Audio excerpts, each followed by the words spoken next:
Oh my God. Welcome everybody for our monthly group conjuring call of alchemy of magic. I'm actually really excited about today because as soon as you mentioned how you worked with ice cubes, I think that was what you shared with us, right? You used Yeah, like ice cubes, which was like 2 months ago you shared that or talked about it. yeah, it's been a few weeks for sure. I was like super intrigued because I just love to try different practices and different ideas with rituals, ways to get ourselves into states of gnosis. So today, Emmanuelle is going to be sharing her practice and maybe also like your journey into magic because you were practicing alchemy intentionally before magic source codes, before this group. You've been doing it for a while, right? Yeah.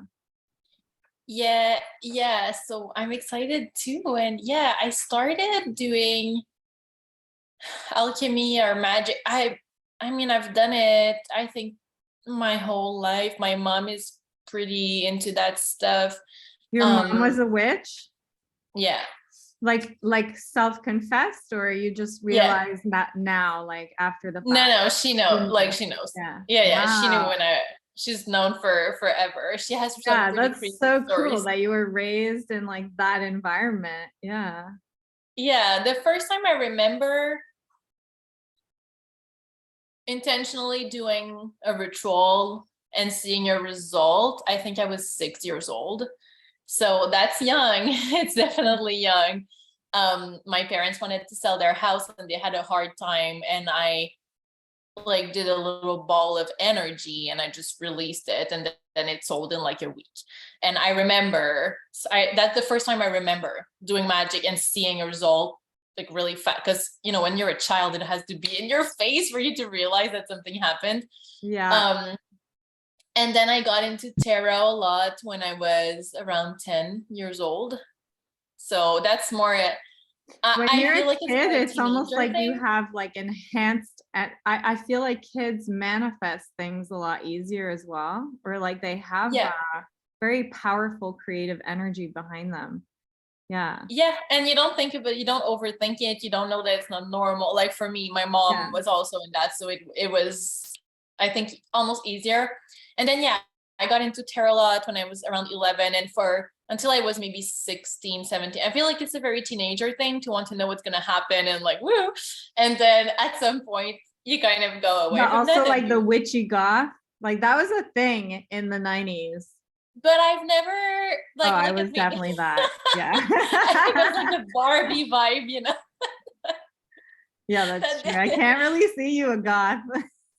no, I've never, it's never been like that. So yeah, so it's been my whole life, and sometimes I've been more into it or less into it, or more intentional about it or less intentional about it. Sometimes I would, manifest stuff or do magic without realizing it. So for some periods I wasn't in it as much, and for some periods I've been in it more or more intentional about it. But it's been in my life forever. And yeah, I use a Yeah. lot of water and fire in my practice. Today we'll talk about water. Yeah. Because yeah, because I shared a few weeks back how I used ice, and it's funny because Kat, you're such a earth magic person. Like, Yes. I like oh, flowers and plants and twigs yeah, like, and oh, yeah. bury it under a plant Yeah. and use clay and do a sigil, and all your things are very, very earthy. And that's Yeah. probably the element for me that I resonate with the least.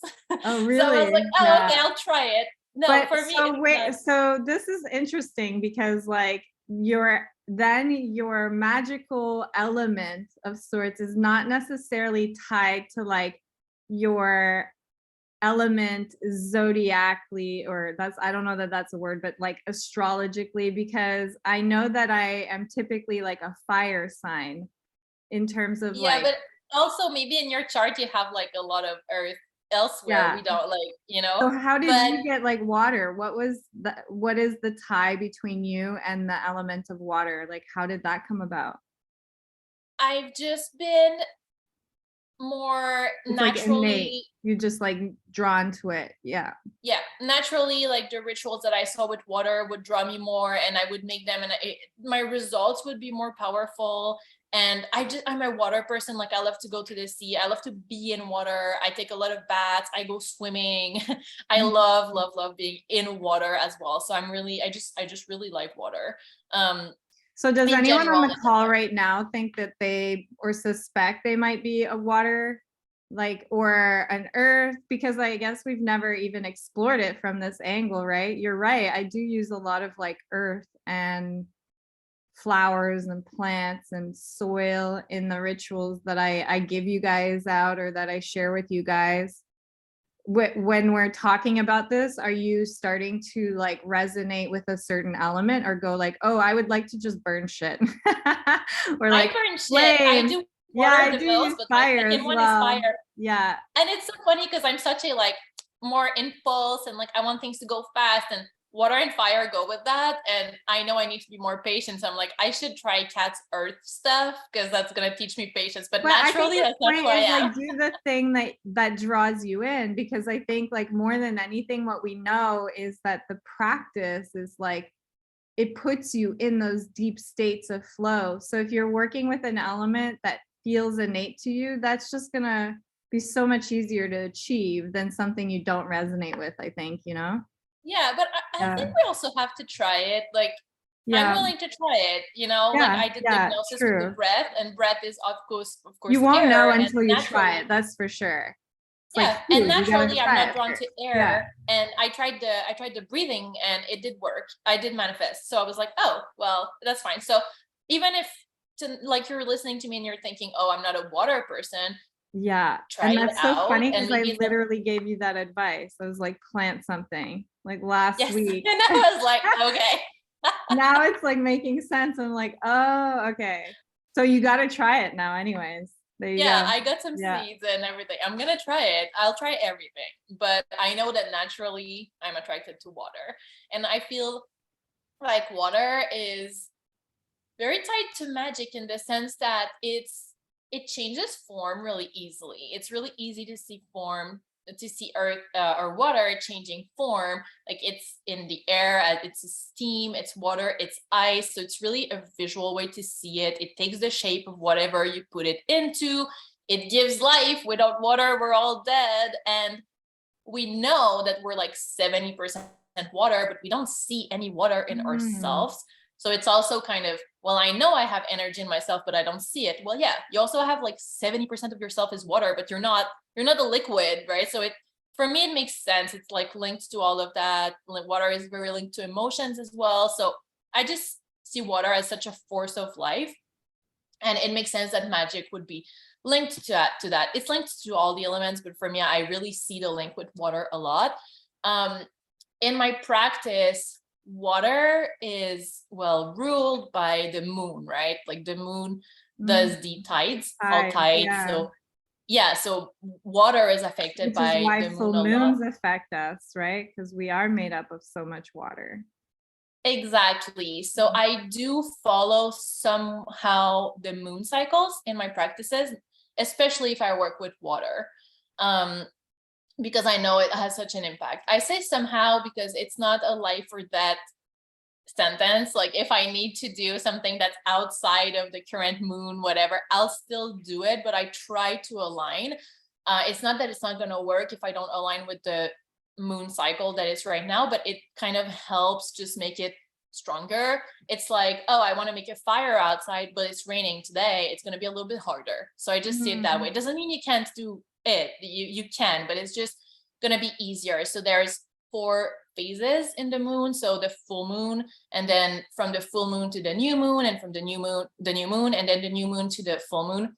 In general, I'll do from full moon to new moon. So when the moon decreases, becomes smaller and smaller every day, I'll do more things that I want to release, things that I want out of my life, banishing, and all that kind of stuff. Like, get it out of my environment, of my system, of me.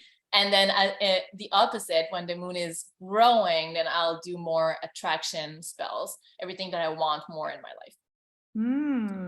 Makes sense. Yeah, I think that's been like a followed practice for so long, right? Following the moon cycles and understanding that we are actually like almost different emotional beings at different times of the moon because of the pull that it has on water and tides and all of these systems that exist on this earth.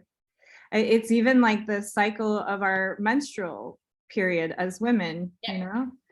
So And it's a like, lot of women will have their period mhm, kind of close to the because the new moon moon is or like the full 28 moon. days, right? Which Yeah. is also a female cycle. Yeah. So Yeah, I and think even the, a lot of times, like track your cycle and look at where the moon is, and you might realize that, like, oh, within 2 or 3 days of the full moon, I always get my period, or the new moon, or there's I know that I see it in my cycle with the moon specifically.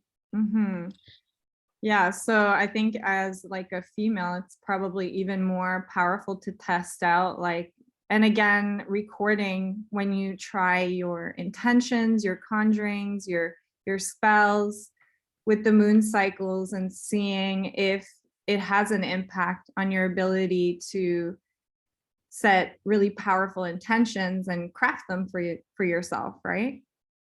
Yeah. Yeah, and it's not, I do have still my spiritual practice every day. I'm going to meditate, I'm going to do my flow protocols and all that. That's not, it's not to say you can't like have a meditation to bring in something into your life because it's like the waning moon, or no, it's not.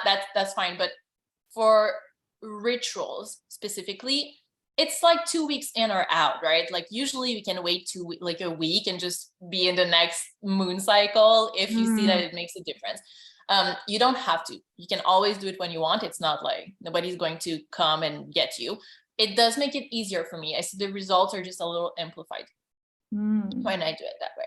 So tell me about like how you use water, because you use ice cubes. So you'll like set intentions and freeze them in water and ice cubes, or like how does that look like with the use Yeah, of water?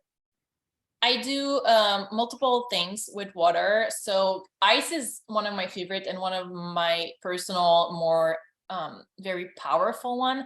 So with ice, what I do is two things. I freeze.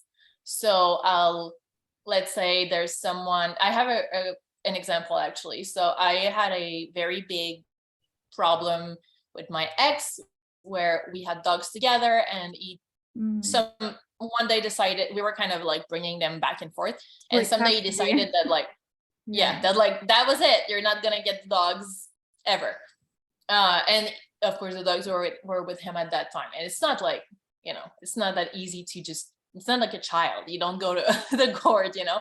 um and so I had a big breakdown, and I wrote his name on a piece of paper, and I had so much hate and anger. I'm gonna say it was probably black magic at that point. Okay, but you can do it. Just put a big intention. It was very, very, very intentional. Wrote his name on a piece of paper and put it in an ice tray and put water and freeze it. And a month later, I got my dogs back. And I Wow. have a few. Yeah, He just gave them up. He was like, I don't want yeah. them. I Wow. did other stuff. Like I tried to like tell him to, but I know this is where it came from. Yeah. Like it was so powerful. When you do a ritual and you can feel it, like the magic is there. It was really powerful because it was really emotional. It was extremely Yeah. emotional when I did it. So it was very, very charged. Yeah. Um, so I have many examples like that. So I'm going to freeze. Um, it's not it's not hurting the other person. By the way, when you freeze, it's really, this person is frozen and they can't hurt me.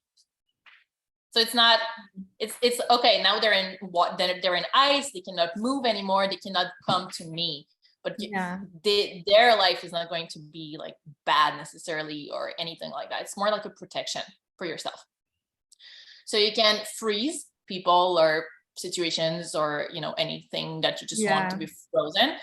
And that's very powerful. That's, for me, it's one of the most powerful I have in my freezer.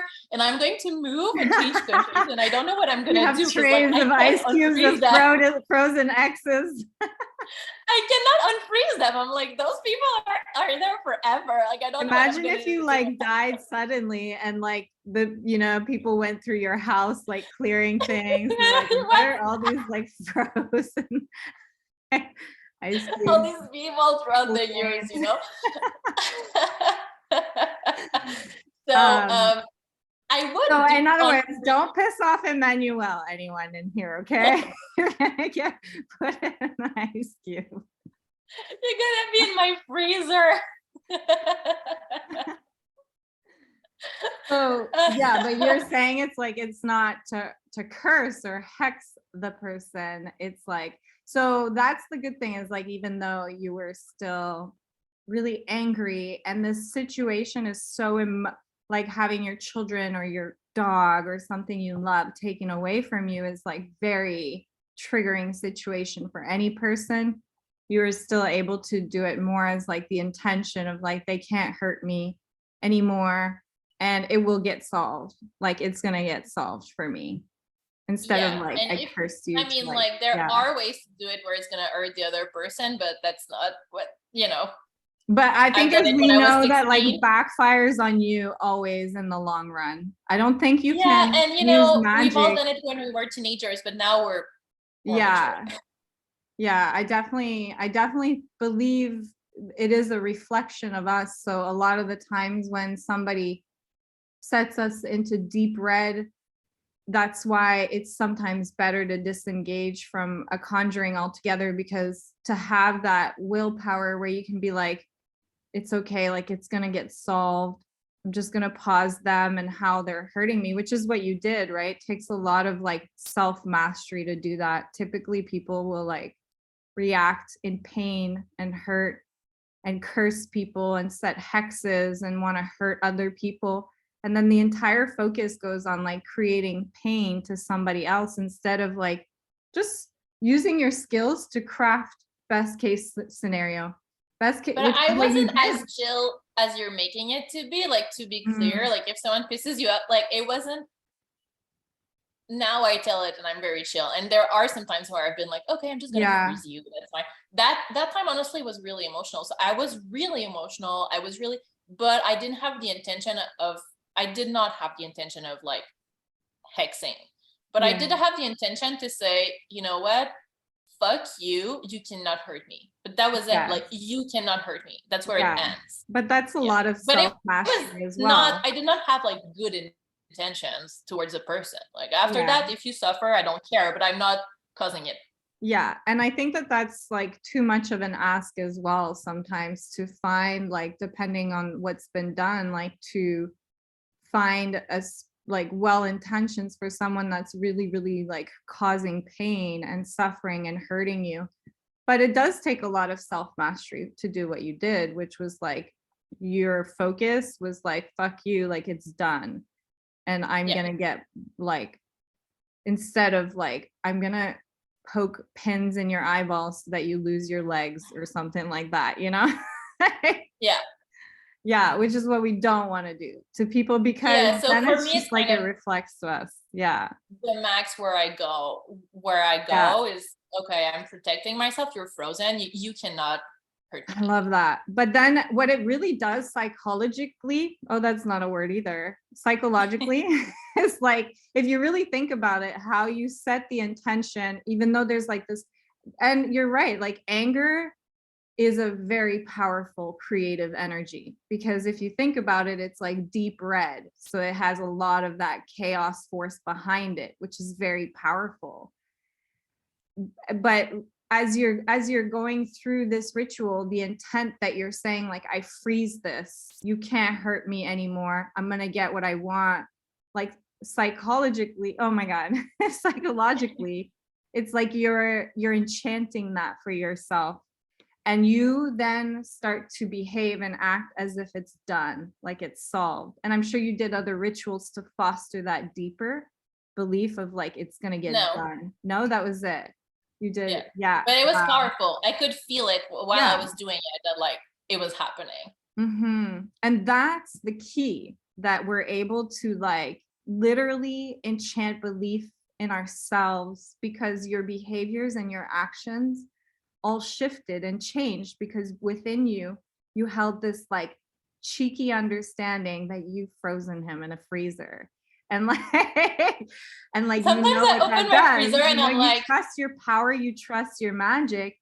And in enchanting that trust and believing that, you ultimately changed all your behaviors and actions going forward. And the best case scenario where he just gets bored or like he just can't handle it and he gives them back to you. It's not even like you have to go to court or like he has to die for it, you know? He just no, hands them exactly. back willingly. Yeah, that's crazy. No, it happened pretty fast, and I did it once, and that was it. That was done. So very, and it doesn't need to be for things that are that extreme. I've done it for like a girl who wanted to get to use the baby name I wanted for my future baby, you know, and she changed the name. It's not What? like, it doesn't need to be like something big. That's trivial, right? Who cares Yeah. really? But it can be for all sorts of things. It doesn't need to be like life changing. But you can freeze. You can freeze situations or people, and it's for me one of the most powerful thing I can do. It Yeah. works every time. Even like financial anxiety, right? You could be like, I'm freezing this state of being. Like, I'm just gonna like freeze it and let it be handled, like transmute it out Well, of me. what I do for stuff like that, I actually do the opposite. You could, I've never tried it because Mhm. I've done that. For example, I You was let it stuck at thaw, you let it flow. Is that what you're gonna say? exactly. So Mhm. I froze it where I like I was stuck at a certain income level, so I froze it. And then I took it and I let it thaw and I kind of like watched it and like I had a candle and sometimes I would like put it in my hands to like make it melt faster and so I made it melt. So it was okay, I'm letting go of this thing. It because Mm. I felt frozen. I was frozen in this belief or in this income level. So I was like, okay, here's Yeah. me right now. I'm the little frozen thing. Let it thaw, and then that's it. And I did that, and I shit you not. Like 3 days later, I got the most random person contacted me. I from the DD Pro community that I got like 2 leads from that in 3 years. Okay, like random. And it's people who are making millions of dollars a year. They gave me like a 5K per month contract, and Wow. it's so little work out of the blue, out of the Yeah. blue. And I was stuck for months and for months. And then I thought, and 3 days later I get an extra 5K per month. Yeah. Same, you have to put the intention. Like when you freeze it, this is what you're freezing. And then when you thaw it, it's not like, oh, I'll let it there for like a few hours. I actually sit with it and it's almost like a meditation with my ice. So Yeah. you have to put the intention of it. You write egg or the egg or the chicken at some point, like, is it the intention or is it the ritual or do we care? Like it works. Even if it just Yeah. hypes me up, it works.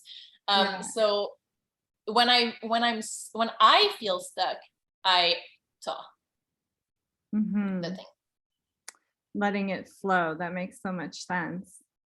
Like if you Yeah. wanted to attract more love or better, like easing something. Yeah, letting it flow. I like that. So are there other ways that you use water? You do ice cubes, freezing, unfreezing?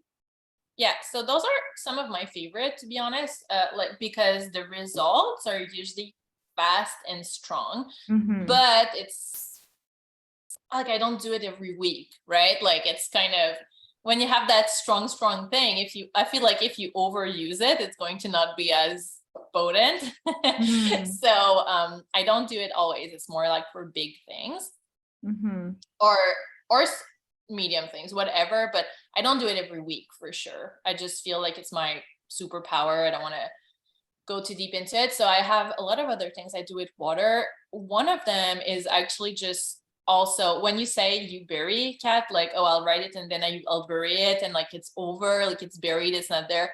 For me, I tend to just go to a body of water and have like my paper Mhm. or whatever and let it go in the water because Mm. water for me speaks to me more than earth. Like burying something, I'm like, Yeah. I still know where it is. Like if I put it in water, it's disappeared. Bye bye. Like can't get it back. It's over.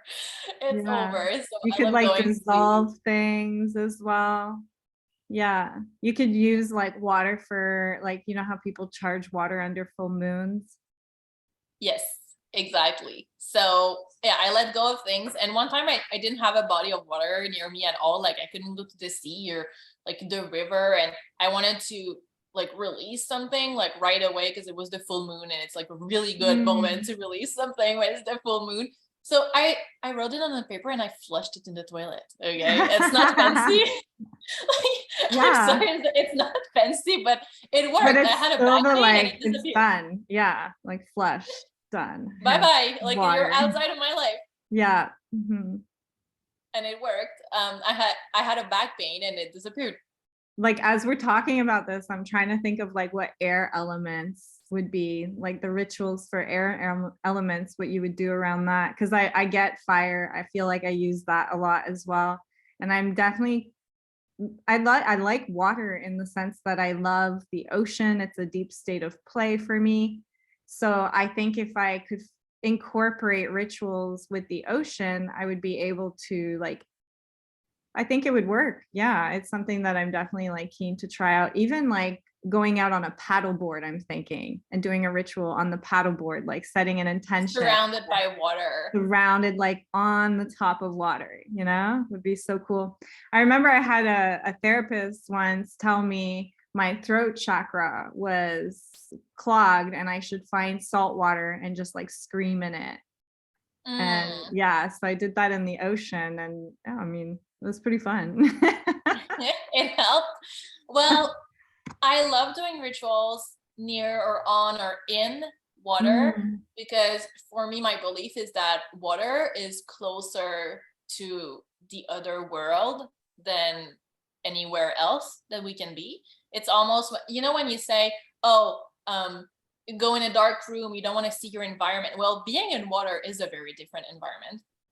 So Yeah. I'll go in the ocean or I'll take a bath. I cannot tell you how many times I have like You're like a mermaid cried at in my heart. bath Yeah. or like did a meditation and just being in my bath, like putting my ears, I don't hear the sounds normally and I'm in water. And so I feel like we're closer to another state when we're like immersed in water, literally. Yeah, it's like So the it also womb, helps. like the amniotic fluid that we first came from in a way. This like bubble Yeah. of like distorted sounds like a submarine. I heard a comedian, I forget who it was, but God, who was it? He was saying water is the only thing that we have the recipe for that we can't make. Because everybody knows the recipe to water, which is H2O, but nobody can make water. You can't make it. And usually you have the recipe for something. Humans, we can make it. We can't make water. So it's like such a element of life itself. Yeah. Yeah. I Yeah. love that. So does anybody want to ask questions of Emmanuelle, by the way, around her practice of using water rituals that Belinda, looks like you want to say something. Yeah. Yes, I would love to. Because when you mentioned about water a couple of months ago, and I think you gave a brief of what you did with it, my daughter was having some troubles at school with some friends. Like it was really big, coming home really shattered and sensitive, really affected by what was going on. So we used water. We wrote an intention not to, and I had to really be aware of not to, put bad will into the friends. But we wrote down that she let go of the fear that she's feeling from them, like really owned it for her. And we put it into water and froze it.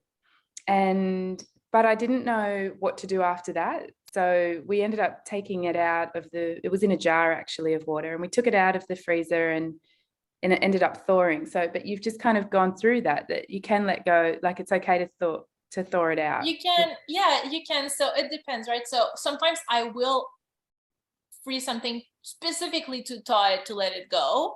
So in that, if the intention was like, I don't feel threatened by them, then yeah, like thaw it and let it go. If it's more like writing their names on the paper and like, oh, you cannot hurt me anymore. Personally, I tend to keep them frozen until I feel like that's fine. This person has nothing on me. Like that dog thing, this stays frozen until my dogs die. Like that's it. Like I'm not going to unfreeze it. But it's fine. Like it's totally fine. You didn't mess up by like doing it, because I feel like it was a releasing, and she could always redo it if whatever happens. Yeah. So usually I'll look at it once in a while, and sometimes I'm like, oh, that's fine. Like this person is dead, whatever. Not because of me, but like I can let go. It's okay. But there are some ice cubes. You're gonna that need don't like some work. deep freezes by the time you're 80. Emmanuelle's gonna Exactly. I mean, who's that? Who's that? 5 mysterious like deep freezes in the garage. No, so when I feel like there's nothing, I don't feel threatened by it at all anymore, or there's no emotional link there, I'll let them go. And some of them are still there, and they might be there forever. But what was the result, Belinda? Is your Amazing. They're all just it got like resolved? amazing. Wow, Within perfect. a few weeks. And this was really intense though. So it worked. Perfect. That's So she's awesome. back in her power, and they're friends. They're like really, they're honed in. It's so good. So I like the water one. Maybe not for me, but I think it was good for her to see it, watch it. Water might be like a water element. Maybe, yeah. Thanks. I love it. Which one do you think you are? As like we're talking about this, what are you? Oh, I mean, I've always loved to release with fire, but I haven't set my hands on the clay yet. But I have a feeling I'm going to really like that, or even planting. So I'm still yet to. Is it dry or is it still soft? It's still soft. Okay, good. Because I keep kind of playing with it in its ball, in its pack. Good. So yeah, it's still soft, but I think it's either, and I love swimming in the ocean, but I think that's not where my magic is. That's more of a cleanse and playful. But I feel like when intention and magic, I think it will be earth. I'm pretty sure I'll. Yeah, or fire, you're saying, right? Either fire. Way. Yeah, that's awesome. Does anybody else want to ask questions or maybe even share what your thoughts are in terms of elements that you're curious, you suspect you might be more not susceptible, but engaged with or interested in, or what you think you might like to do or try? Does anyone have any ideas of rituals for air that you could try? Because as we're thinking of this, I'm like, how would you do air? Yeah. And my brain is stuck on like go in a hot air balloon. Air, Like, well, the extreme. hyperventilation that we did is air. Breath work. Yes. But you're also right. I have a chanting bowl, like a Tibetan bowl. Singing bowl, but that would be water too, because the reason that Well, works I don't is it like put vibrates water through in the it. water. Huh? I use it without water. So I mean, No, I mean like the sound would reason be those air. vibrations work on us is because we're made up of water. Like, you know, when you do It's- sound yeah, healing, it's but you're true. right, that is sound and air and yeah, sound.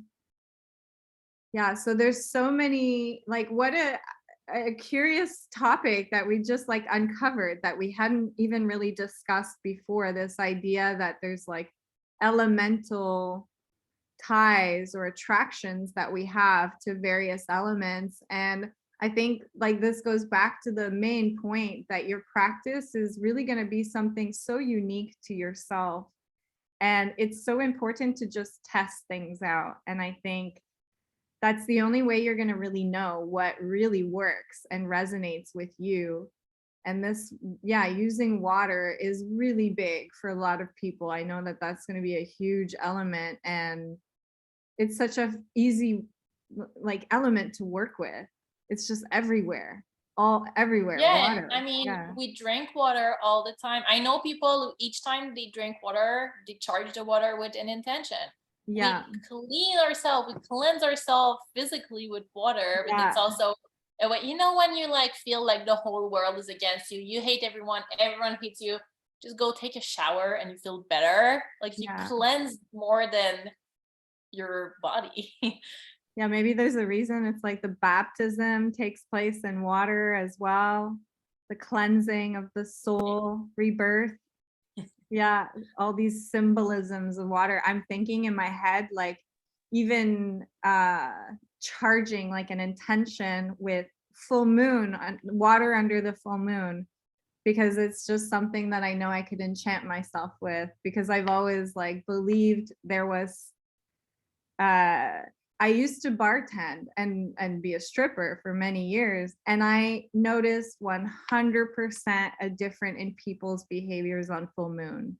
It's crazy. Like it's not even like a speculation. It was black and white on those nights. So I know for a fact the full moon like definitely like, you know, the whole werewolf thing like so that you set Yeah. the intention and then you drink it the next day. Like you're drinking this like charged water of like intention and putting it back into your body, into like And yeah. full moon is also super powerful. It's the most powerful day of the month, usually.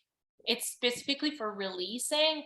It's really, really, really powerful. So sometimes I wait until the full moon to do my ritual. If it's in 27 days, maybe not. Yeah. But if it's in 5 days, yeah, I might just wait for the full moon.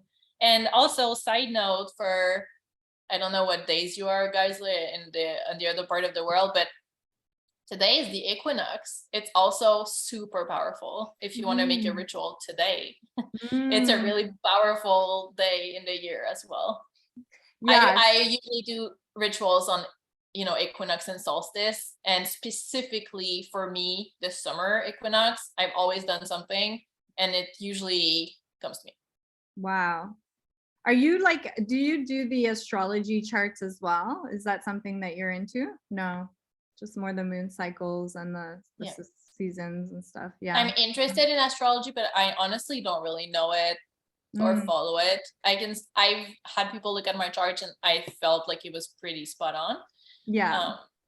But I don't. So we have a Alyssa in the group who is really, really good with that. So we'll see if she wants to do something next month, because yeah, this is so cool to hear different practices and different ways that people are crafting for themselves, and just giving. I think it's like you know, when you, this is like the best analogy I can give. Every week I go grocery shopping, I get the same fucking things. It's the same thing. Like trying to think of new recipes is so exhausting mentally for me that I just buy the same shit. It's so predictable. And I think you can sometimes like get bored of that. But this is what happens in rituals too, is like you just kind of have this repertoire, this Rolodex of like 2-3 things that you like to do, but it maybe doesn't compel you as much anymore because you've done the same thing over and over again. And I think just expanding the practice and trying new things, and by default that places you in like that space of play, you know, because you're like trying things you've never done. You're going on a paddleboard or you're freezing things, or yeah. And I know for me, I use water for everything and I don't discriminate.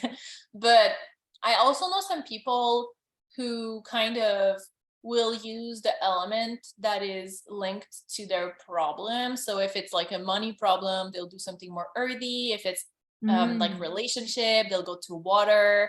Kind of for me, I've never seen a link. I'll use water for everything because just it's my element that I really like. But for some people it may resonate. Like maybe for you it makes sense to do something more earthy if you want something physical in your world. Like there's many ways I think to play around with that. But I never actually realized that water was my element before Kat, you started sharing all your practices and the monthly assignments, and I was like, this is not me. Yeah, I mean, I didn't even realize I was like earthy until you literally just mentioned it today. And I'm like, oh yeah, you're right.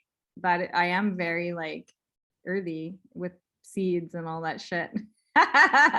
Yeah, well, same. So, I didn't realize I was water, but then you shared it. I was like, yeah, that's it's like not, we both that's not cause me. like awareness in each other.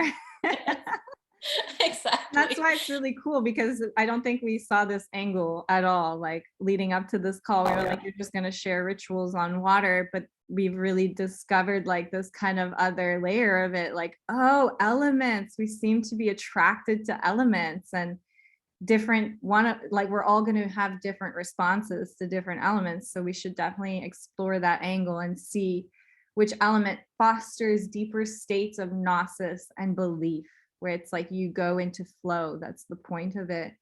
When Emmanuelle is working with water, she's like, she feels like a powerful witch because it's like an element that resonates with her.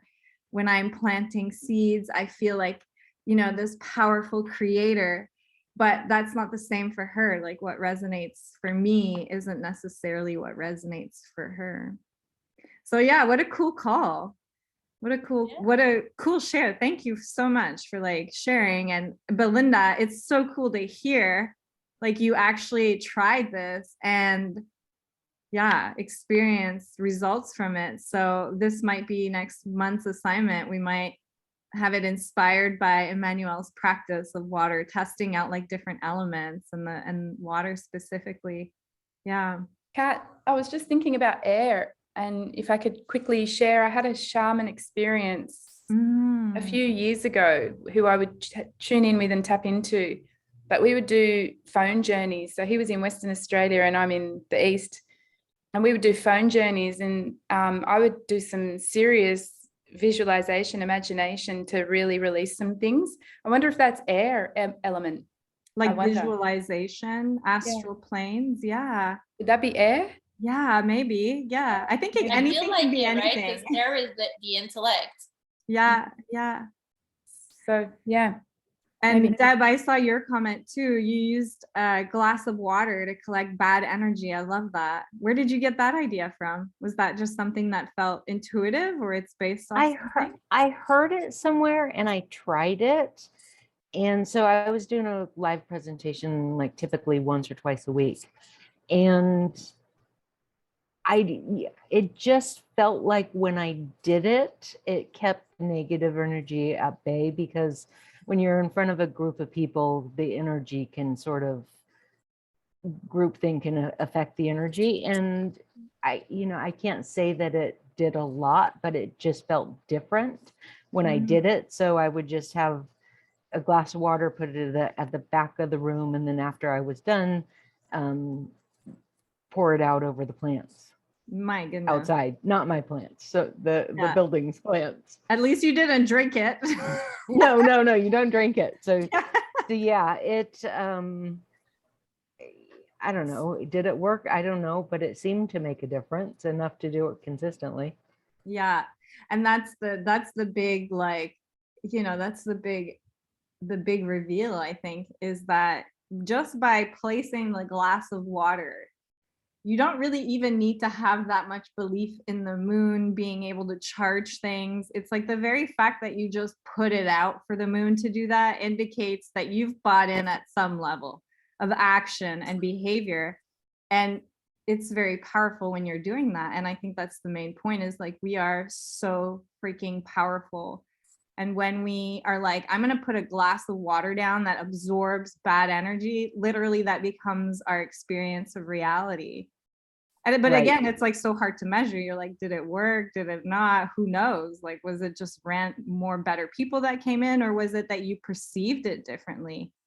I don't think we'll ever know, you know, and that's may never know. I was doing well at the time. So I'd say, yeah, it did help. Okay, we're all gonna start putting glasses of water out now and then freezing that water. By the way, the lamp that came in my box has octarine in it. I can see octarine. Yeah, in it. The lamp you said you posted. So was that the first time you saw octarine? No, it's not the first time I've seen it, but I did see it in the lamp. God, that's awesome. That's yes, it was very cool. I love that. Yes, I love that. So I actually want to open the floor to group shares of magic over the month, because this is also a space where to hear Belinda's story, to hear your story, Deb, it's like it grounds us back into that memory of like, yeah, we're powerful. And I think that's like really important, because these stories of magic happen to us all the time throughout the month, but we so easily forget it and discard it and forget this part of ourselves. So if anybody would like to share an experience of magic over the month that has happened to them that they're comfortable sharing, it looks like you want to say something, Yasmin. So yes, and it reminded me of something that you have shared, which, first of all, Emmanuelle, thank you so much. Tons of epiphanies. I did not realize that I could have different resonance with different elements. And you make it sound super easy and accessible.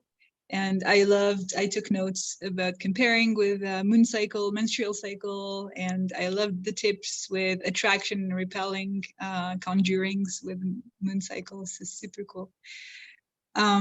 So, okay, I have my little corner here of magic. Started with Kat's magic journal that she had specifically for conjurings. I had a couple of rituals. I love it. It's awesome. I have a little dance before I start my with the fire, before I start my ritual. I've had a couple of traumatizing instances where I went way down in frequency. I had to put so much to climb back up to refuel. And I wanted to ask you if, so I know, Kat, you talked about not more than twice a week. And I was wondering if there were elements that, I don't know, were easier on frequency and, state than others. Emmanuelle, did you have experience where some elements affected your energy? Oh, so you're talking about you've done a lot of magic and it feels like a lot of chaos came in? So I did not do a lot of magic. So that's a little bit, and a lot of chaos came in.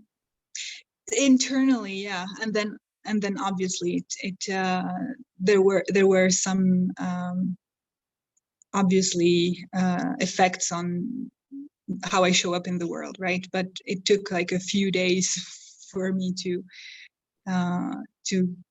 recover and refuel and recharge. So, but I'm a newbie. I actually wanted to ask you before I go back in there, because it was like, oh, this is powerful. Yeah, I do think that one of the reasons I talk about limiting the time or the amounts of time, and even Emmanuelle, I remember having a conversation with you about this, right? About how when you do magic like so much, it accelerates almost your desires. So it can mean chaos, right? Because if you're trying to get something really fast and there's no easy path of least resistance for it to come through, it's going to come through chaos. So typically you have to be like hardcore fucking solid transmuter of anxiety and fear and depression and overwhelm and all of these things if you're going to accelerate results for yourself, because you have to know that you're going to be using that force as a path of least resistance, which we know chaos is.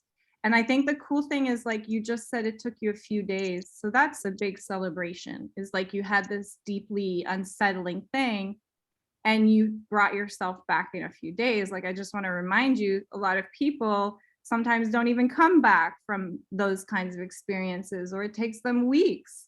I remember when I was a freelancer, like if a client dumped my ass, it would take me a month sometimes to like recover and get a fucking into a good headspace. I'd be like, ooh, I'm unworthy. I'd lose all my confidence. I'd be depressed. I want to shut everything down for like a whole month. Now a client dumps me, it's like, I see it totally differently. I'm like, oh, okay, didn't see that coming, but fine. So that, I think, is one of the reasons why I say we limit that, because until we're at the level where we can see chaos and transmute it and have that high level of tolerance to it, we have to understand that if we're intentionalizing things to ourselves and there's no path of least resistance, therefore, like if you want to make $1 million and you're going to do rituals for that over and over again, and you don't have a business or you don't have anywhere for that money to come through, it's probably going to come through someone dying or something like that, because there's no path for that money to come through any other way. So this means we also have to shift the way we look at the chaos that has happened, because that was a path of least resistance. So I don't think you need to be afraid of magic, though. And that's the key. It's like, as long as you're you know, today we had kind of a conversation around like being in red light. And the reason I just recommend we don't conjure in that space is because what Emmanuelle did took a lot of self-mastery. Most of us would not react like that in red light. We would like totally react in pain and anger. And we gotta understand as long as we're in green light, it's always fine. There's nothing to fear. There's nothing to fear of our magic. It's never gonna like hurt us or harm us. But if chaos shows up, I think that that's probably a sign of your power as well as a creator to bring things to yourself. The fact that you transmuted through it took you a couple days. You'll get faster at that. It's never like chaos is never going to go away, right? But is this making sense? Yeah, it is. And I thought of myself as more emotionally resilient, who've been through quite a bit of chaos. Tyler and I, through not only his custody journey, but in general, because we've gone through totally different environments, both married with kids at different sides of the country, and we still attracted each other, and we're living in the same area now, and we made this happen really, really, really fast. So lots and lots and lots of chaos. And there was a lot of learning there, more emotional resilience. And what it seemed like it was all internal when I did the rituals, but it wasn't necessarily what I just perceived. It's possible that I was making strides also internally, that was also serving the goal that I was conjuring. So, but I did write down extreme goal, extreme chaos, and then hardcore emotional resilience is needed. So to be prepared. Yeah, what's better to prepare you for hardcore emotional resilience than chaos?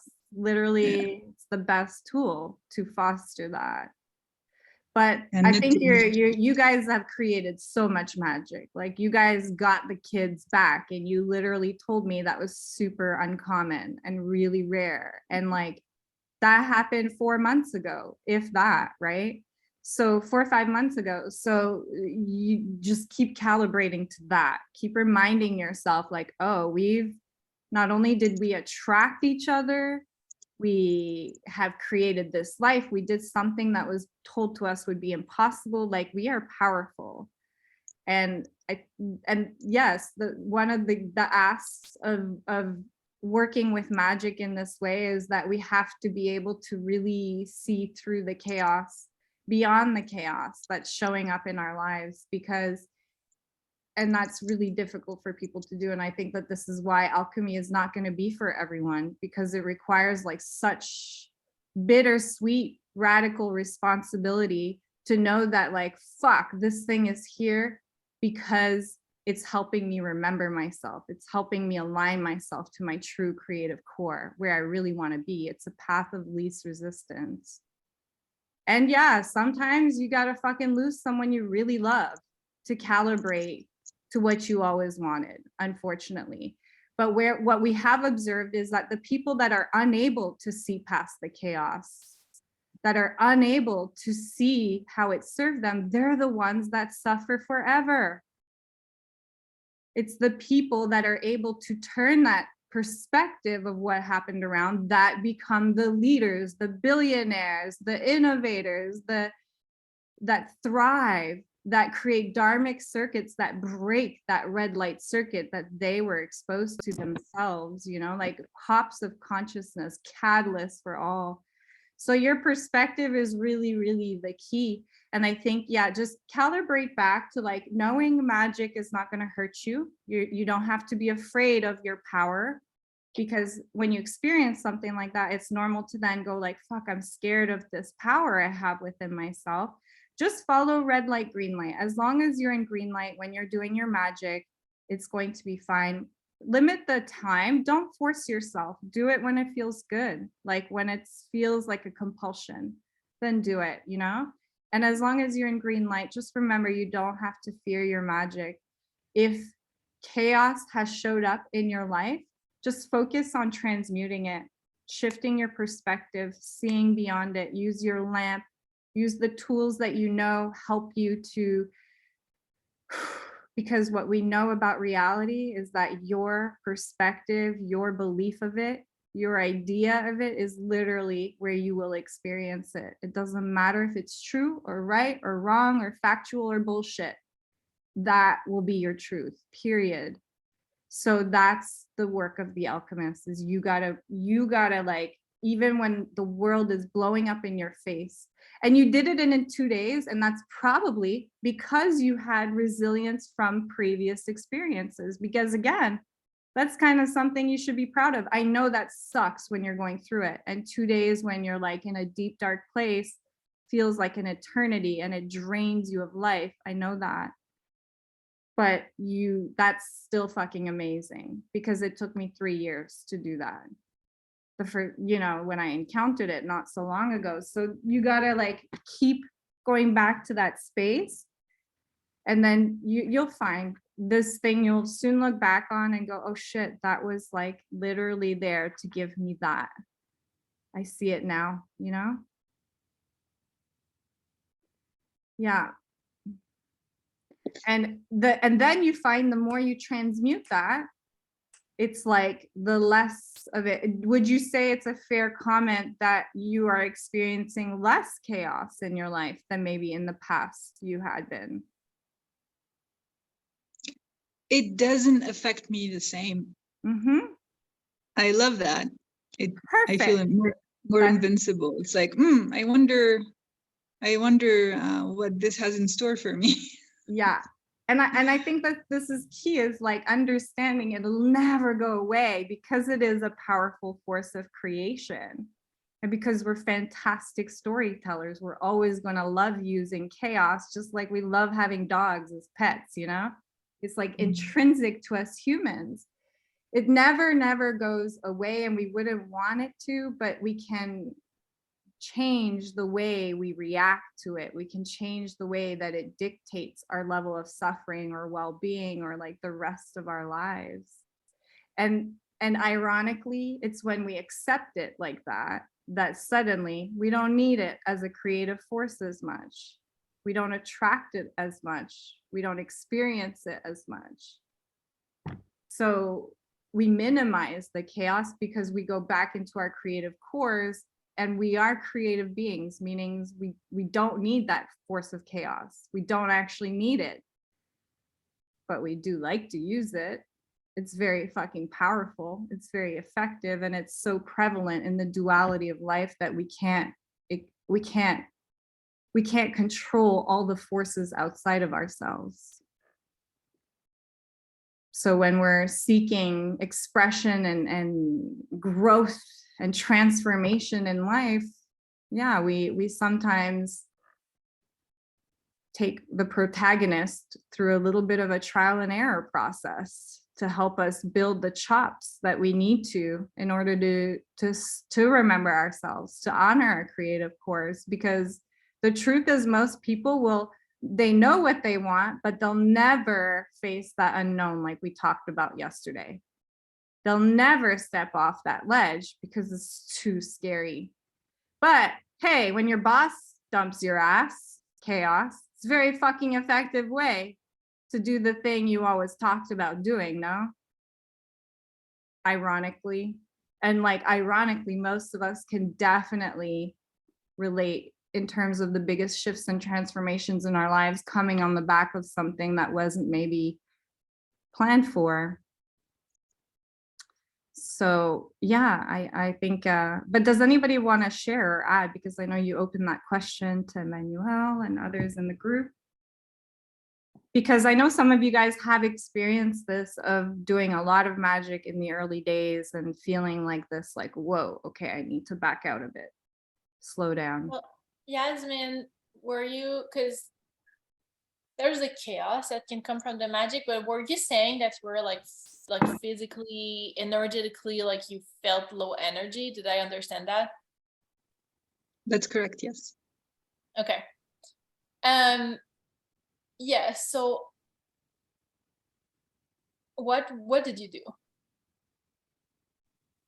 What was the And I felt really good during the ritual, just so you know. I put Okay. magic, mystical kind of music. And like I said, started with my dance and the fire. And I had my intentions, and then I wrote them in my journal of truth and reality, and the things that will conjure, that will see the future happening. So, and then what else? I stayed there, and when I blew on the fire, I was imagining my conjuring coming, to reality.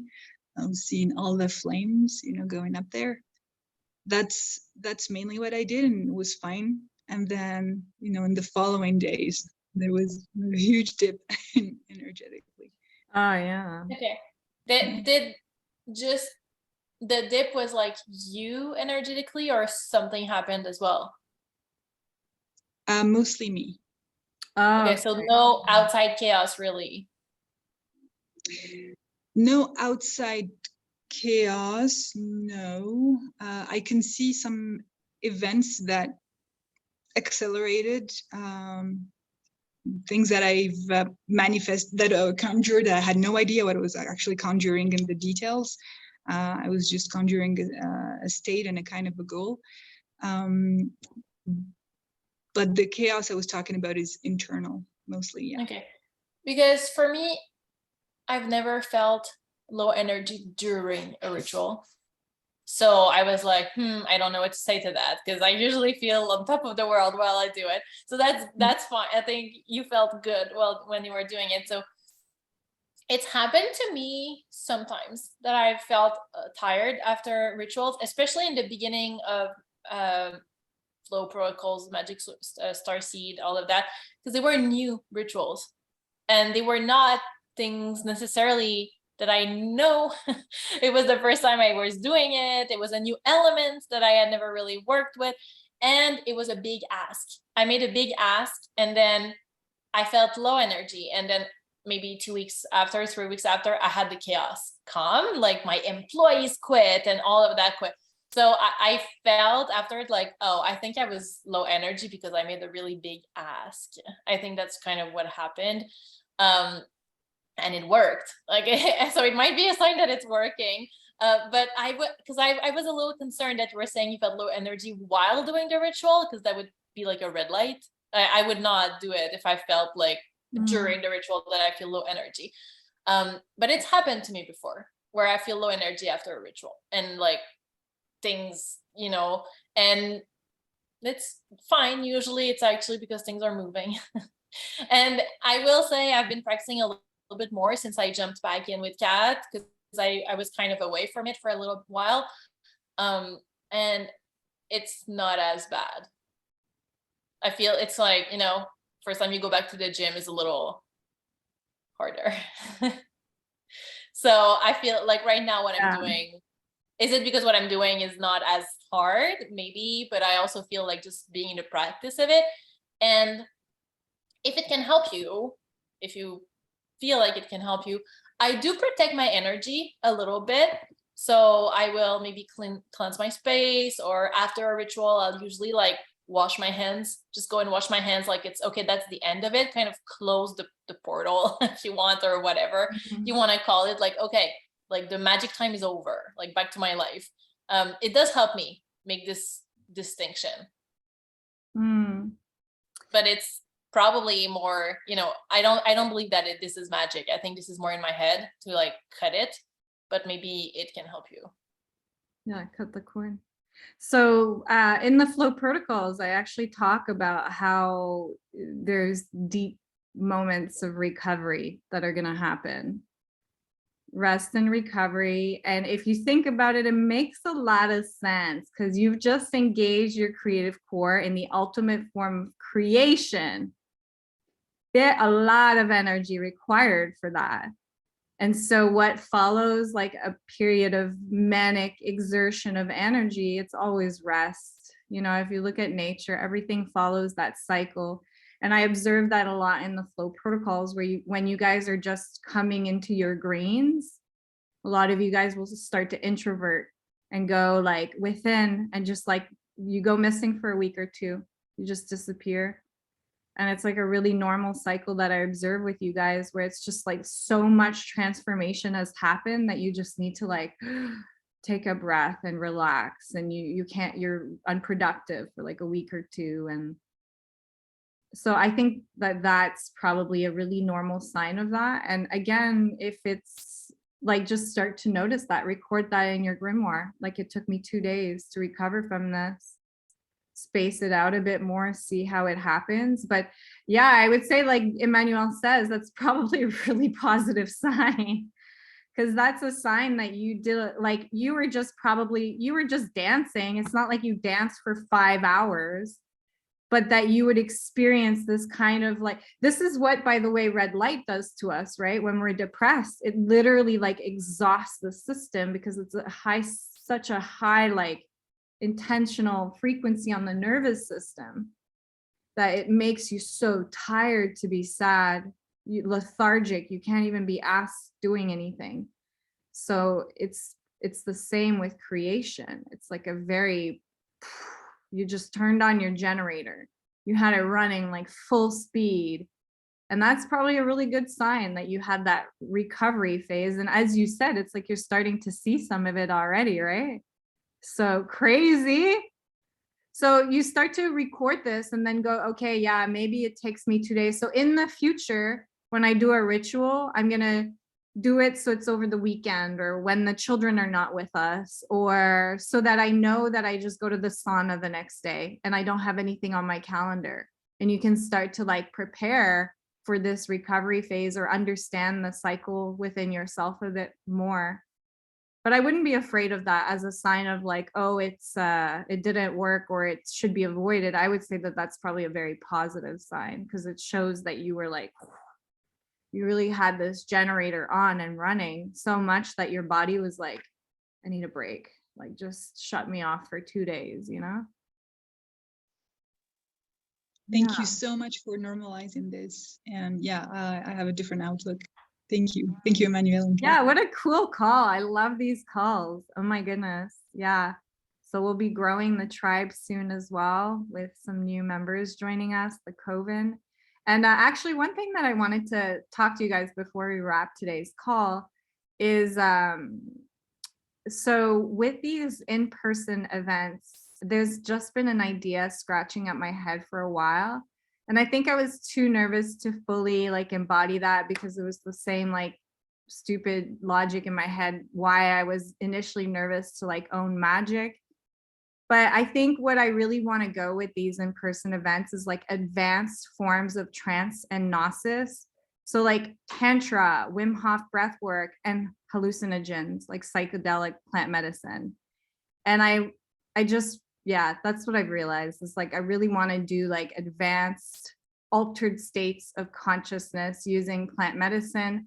And I wanted to gauge if this is something that you guys would be interested in, because we haven't actually talked about plant medicine that much. So I don't know where people are at on this journey, or if it's something that, if, you know, we got people that were really professional shamans that would come in and look after the experience, mixing this in with intentions. Can you imagine like in the Grand Canyon or somewhere so like mystical, the forests of British Columbia, or something really grounded next to an ocean for Emmanuelle. And then we have a plant medicine, we set intentions, and we use these advanced forms. Also, Tantra is something I think you guys should experience once in your life, where group collective energy synchronizes. It's so fucking surreal until you experience this, like how a group can have an orgasm at the same time without touching anybody. It's not an orgy. It's totally like PG-13. It's so crazy. And so, yeah, that's kind of where my head's at. And I just wanted to run that. Yes. Oh, okay, cool. Well, so you guys are all down. Yeah, sweet. Okay. So that's, I'll keep you guys posted on that, but I'm thinking about like, either we're going to see if Africa can be shifted with this, because I'm not sure what the laws are or how dodgy that would be. I know it's not even legal in Sedona, but yeah, I'll start looking in some options in that. But I think that that's really what I want to do is like advanced and yeah, and being like, 12 of us, 13 of us, like a small group just doing magic intentions and rituals and like getting really fucking weird. That's like what I'm after these days. The older I get, the more like, yeah, I'm gonna be one of those people at those trance festivals in my 60s, like my boobs down, All right. Well, thank you so much for the call, guys. Thank you so much, Emmanuelle, for sharing today your practice. And yeah, what an like totally unexpected conversation. So pleasant and so awesome. So thank you. Yeah, thank you for the invite. That had fun. So we'll have another get together. I think it's in a couple weeks where you'll have your assignments for the month. You guys just are getting your packages, so you can actually try that clay one. It's a good challenge for Emmanuelle. The earth. But if it's dried out. Still in the box. Okay, yeah. It's a great party trick though, I will say. Like if you have girlfriends over or friends or you're doing an event, like put some clay out with different essential oils and get people to like sculpt their intentions, and people get so into it. Even people that are like not into magic, they're so into it. So yeah, little party hack there for you guys. So thank you so much, guys. We'll chat soon. Thank you, Emmanuelle, and have an amazing week, everybody. See you guys. Bye. Bye.